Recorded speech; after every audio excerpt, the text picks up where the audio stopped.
এই মুহূর্তে যে বড় খবর দিকে নজর রাখবো, বাংলা ভাষা নিয়ে সংসদে বিক্ষোভ জারি তৃণমূলের। বাংলা ভাষা নিয়ে সংসদে বিক্ষোভ জারি তৃণমূলের।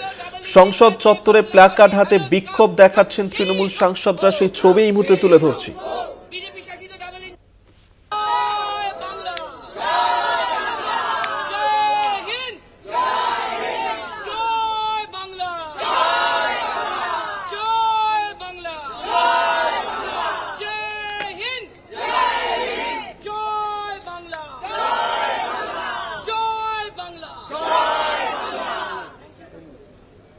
সে ছবি এই মুহূর্তে দেখাচ্ছি আপনাদেরকে, যেখানে বাংলা ভাষা নিয়ে সংসদে, সেখানে সংসদ চত্বরে বিক্ষোভ জারি তৃণমূলের মহিলা সাংসদরা তারা একত্রিত হয়েছেন সেখানে এই মুহূর্তে বিক্ষোভ দেখাচ্ছেন তারা, এবং প্ল্যাকার্ড হাতে নিয়ে বিক্ষোভ তৃণমূলের সাংসদদের।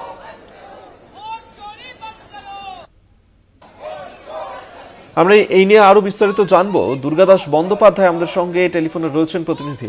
দুর্গা,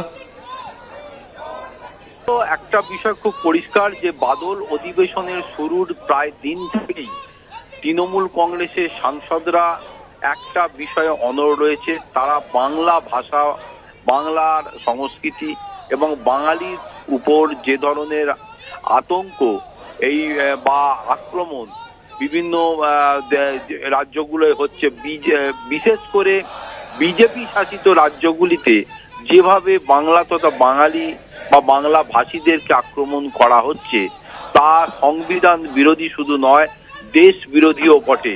তার কারণ বাংলা তথা বাঙালির এই দেশ গঠনে, দেশের স্বাধীনতা সংগ্রাম থেকে শুরু করে যে ভূমিকা, সেই ভূমিকাকে তারা অস্বীকার করার চেষ্টা করছে। শুধু তাই নয়, আজকে দেখা গেল যে সংসদ চত্বরেই, সংসদ যখন শুরু হয়েছে তখন থেকেই ওয়েলে নেমে বিক্ষোভ দেখিয়ে বাইরে যখন তৃণমূল সাংসদরা এসে বিক্ষোভে জমায়েত হচ্ছেন, তখন তাদেরকে ফলো করে বিরোধী সমস্ত রাজনৈতিক দলের সাংসদরা তারাও কিন্তু আজকে এই অংশগ্রহণ করেছেন।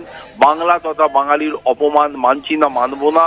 এবং আজকে একটা বিষয় খুব যত দিন যাচ্ছে পরিষ্কার হয়ে যাচ্ছে যে বাংলার অপমান শুধুমাত্র বাঙালিরা এর বিরোধিতা করছে বা করবে এমনটা ভাবার কোনো কারণ নেই।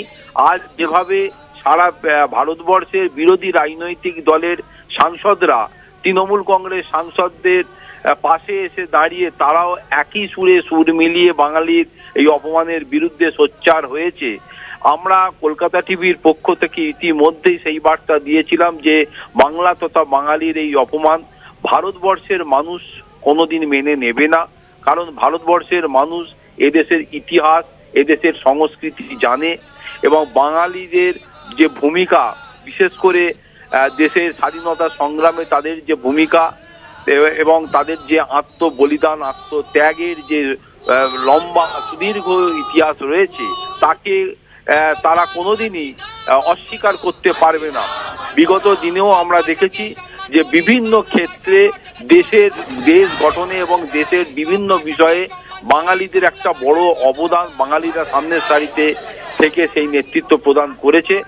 আগামী দিনেও বাংলা তথা বাঙালিকে প্রয়োজনে দেশের মানুষ বুক দিয়ে আগলে রাখবে এবং তারই ফলশ্রুতি হিসাবে বা আগামী দিনের এই কর্মসূচি হিসাবে আজ যেভাবে সংসদ চত্বরে তৃণমূল কংগ্রেস সাংসদদের সঙ্গে বিরোধী সমস্ত রাজনৈতিক দলের সাংসদরা পাশে দাঁড়িয়ে এই বিক্ষোভে সামিল হয়েছেন, আগামী দিনে ভারতবর্ষ জুড়ে এই বাঙালির অপমানের বিরুদ্ধে এই আন্দোলন তীব্র হবে এবং এই আন্দোলনে সমগ্র দেশবাসী যোগদান করবে এবং বিজেপি ক্রমশ কোণঠাসা হবে, এটা মনে করছে রাজনৈতিক মহল।